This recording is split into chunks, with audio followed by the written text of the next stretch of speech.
जी नमस्कार दोस्तों, आज हम बात करते हैं योग क्या है और योग करना क्यों ज़रूरी है।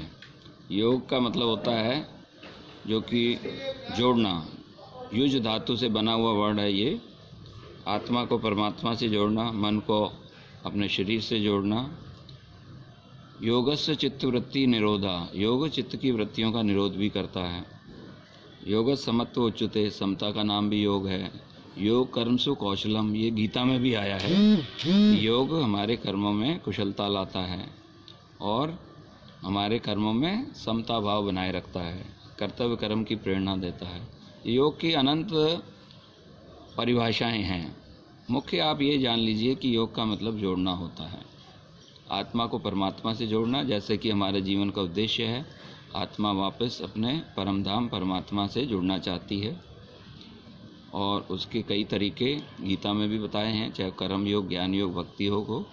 और योग के प्रैक्टिकल एस्पेक्ट्स को अगर आप जानेंगे तो अष्टांग योग इसका एक बहुत अच्छा तरीका है। अष्टांग योग के 8 पार्ट होते हैं: यम, नियम, आसन, प्राणायाम, प्रत्याहार, धारणा, ध्यान, समाधि। यम नियम सत्य व्यवहार से रिलेटेड हैं। उसके बाद आत्मा जो है, आसन है, कुछ प्राणायाम है, उनको सिद्ध करने के बाद मेडिटेशन, ध्यान है, फिर धारणा है और फिर समाधि की अवस्था है। प्रत्याहार अंतर्मुखी होना होता है। इसकी डिटेल व्याख्या भी आप देख सकते हैं, लेकिन अभी हम योग की बात करते हैं कि योग करना क्यों ज़रूरी है। योग देखिए दोस्तों, मैं बचपन से जब 8वीं क्लास में था, 85 की बात है, तब से मैं योगा कर रहा हूँ। लगभग 35 साल हो गए। बचपन में मैं बहुत बीमार रहा, मुझे हर महीने बुखार होता था। तो इसी योगा के माध्यम से और आयुर्वेद के माध्यम से और सही डाइट के माध्यम से मैंने अपने आप को ठीक किया। हर बीमारी का इलाज जो है डॉक्टरों के पास नहीं होता है, और कुछ बीमारियां तो हमारी इम्यूनिटी पे डिपेंड करती हैं। जैसे आज कोरोना है, जिनकी इम्यूनिटी स्ट्रांग है उसको कोरोना ज़्यादा नुकसान नहीं कर रहा है। तो इम्यूनिटी बढ़ाने का और जीवन भर स्वस्थ रहने के लिए सबसे अच्छा जो तरीका है वो योग ही है। तो योग की शुरुआत आप सिंपल आसन से, सूर्य नमस्कार से, प्राणायाम से कर सकते हैं। उसकी कुछ वीडियोज़ हमने यूट्यूब पर डाली हुई हैं। योग शरणम प्रवीण खुराना, आप योग यूट्यूब चैनल को सब्सक्राइब करें, वहाँ पर देख सकते हैं। उसके अलावा बाबा रामदेव ने भी योग का काफ़ी प्रचार प्रसार किया है। कपालभाति, अनुलोम विलोम को आज बच्चा जानता है, लेकिन खाली जानने और सुनने से आपकी इम्यूनिटी बढ़ने वाली नहीं है। कई लोगों को मैं देखता हूँ कि हाँ हमें पता है, हमने देखा है, बट देखने से, पता होने से थोड़ी कुछ होता है। जब तक आप आसन प्राणायाम करेंगे नहीं, तब तक आपकी इम्यूनिटी कैसे बढ़ेगी। तो आप कोशिश करें, आप खुद भी करिए, अपने परिवार को कराइए, बच्चों को अभी से आदत डालिए प्राणायाम करने की, कपालभाति, भस्त्रिका, अनुलोम विलोम करने की। सही डाइट के लिए उनको प्रेरित करिए। डाइट में आप आधा किलो रोज़ फल खाने की आदत डालें, एक टाइम अंकुरित खाने की डालें। अन्न को कोशिश करें पका हुआ भोजन एक ही टाइम करें। अगर आपकी उम्र 40 प्लस है तो कोशिश करें कि एक ही टाइम अन्न खाएं, बाकी टाइम आप अंकुरित खाइए, फल खाइए, नारियल पानी लीजिए, सलाद सब्जियां खाइए। तो आपकी इम्यूनिटी वैसे ही सही रहेगी। प्लस आप डायबिटीज़, मोटापा, गैस, कब्ज, इस तरह की जो भी बीमारियां, उनसे बचे रहेंगे और 100 साल तक स्वस्थ जीवन जी सकते हैं। तो आप हमसे जुड़िए, योगा सीखिए। यूट्यूब चैनल पे जाइए, बाबा रामदेव की वीडियोस भी आप देख सकते हैं। उनका भी सुबह शाम आस्था संस्कार पे प्रोग्राम आते रहते हैं।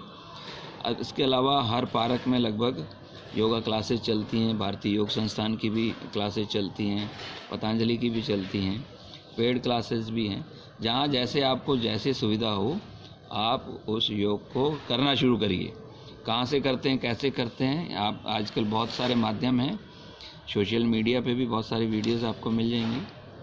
इसके अलावा कुंजल नेति, जल नेति, रबड़ नेति, ये भी एक योग का ही पार्ट है। तो कुंजल नेति में क्या होता है, कुंजल में गर्म पानी नमक वाला पी के वॉमिट करना होता है। तो उसकी वीडियो भी हम जल्दी डालने वाले हैं। उसके अलावा रबड़ नेति होता है जिससे साइनस ठीक होता है, और जल नेति होता है जिससे आपका चश्मा उतर सकता है, प्लस सिर दर्द, माइग्रेन भी ठीक हो सकता है। तो एक नोस्ट्रल से पानी डालते हैं, दूसरे से निकालते हैं। तो इस तरह की भी क्रियाएं योग का ही पार्ट हैं। तो आशा है कि आपको ये समझ आ गया होगा कि योग क्यों ज़रूरी है। योग ना केवल शारीरिक रोगों से आपको मुक्ति दिलाता है, इसके अलावा आपके मानसिक जो रोग हैं, डिप्रेशन, सिरदर्द, हाई बीपी या नींद ना आना, गुस्सा आना, उसको भी कंट्रोल करता है। इसके अलावा आध्यात्मिक उन्नति में भी आपको परमात्मा से कोई चीज़ अगर मिला सकती है तो वो योग ही है। योग का अर्थ ही यही है कि हमें परमात्मा से मिलाना है। इसके अलावा जीवन में आपके आनंद आएगा, खुशी आएगी, आप समता भाव में रहेंगे। राग द्वेष, लाभ हानि, सुख दुख में आपका जो भाव है, अगर आप योग करते हैं तो समता भाव में रह सकते हैं। गीता में तो बताया गया है समता, लेकिन रखें कैसे, तो उसको प्रैक्टिकल कैसे करें, तो उसका माध्यम योग ही है। अगर आप योगाभ्यास कर रहे हैं, विपश्यना मेडिटेशन सीखते हैं, तो आप धीरे धीरे जो है अपना शरीर, मन, बुद्धि को समता भाव में ला सकते हैं।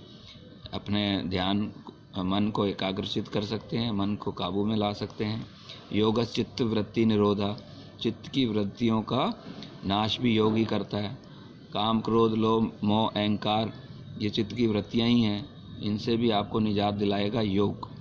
अतः आपसे प्रार्थना है कि अगर आपने अभी तक योग शुरू नहीं किया है तो जल्दी से जल्दी योगाभ्यास शुरू करें, और उसके लिए हमारी किसी भी तरह की मदद की ज़रूरत हो तो आप मुझे फ़ोन कर सकते हैं 9873850927 पर।